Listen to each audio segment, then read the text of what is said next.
It appears that only about 10% of eligible voters cast ballots in the Minnesota primary yesterday. That's an unofficial number right now and won't become official until the state canvassing board meets next Tuesday. Nevertheless, some key primary races were decided, including one that would decide who would be the GOP candidate for governor.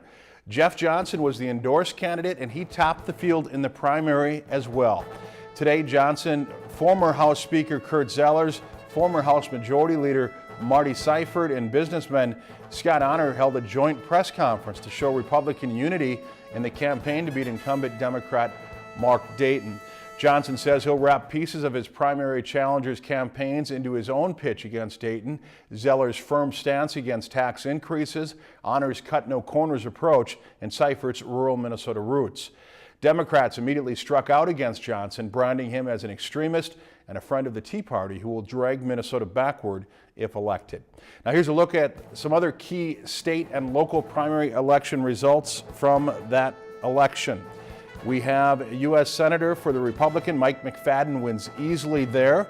U.S. Senator Al Franken, as expected, no troubles in his primary. U.S. Senator Independence Party, it'll be Steve Carlson with the representing that party.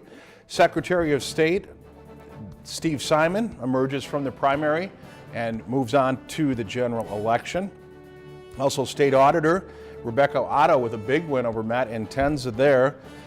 Attorney General race Scott Newman will represent the Republican Party. State House District 5, John Purcell, the incumbent, wins easily over Laverne Petey Peterson. Also, Brainerd Mayor, the top two moving on, James Wallin and Guy Green advance. Beltrami County Attorney, the top two move on to the general election, and that's Annie Clausen-Huseby and David Hansen. For Itasca County Attorney, the top two moving on are John Jack Mohar and John Dimmich. Morrison County Sheriff, we will see Sean Larson and Dan Scoop Rocheleau squaring off in the general election. Of course, they are filling a vacant seat there as Mikkel Wetzel is retiring. And Todd County Sheriff, we have Lonnie Marcies and Don Asmus moving on to the general election.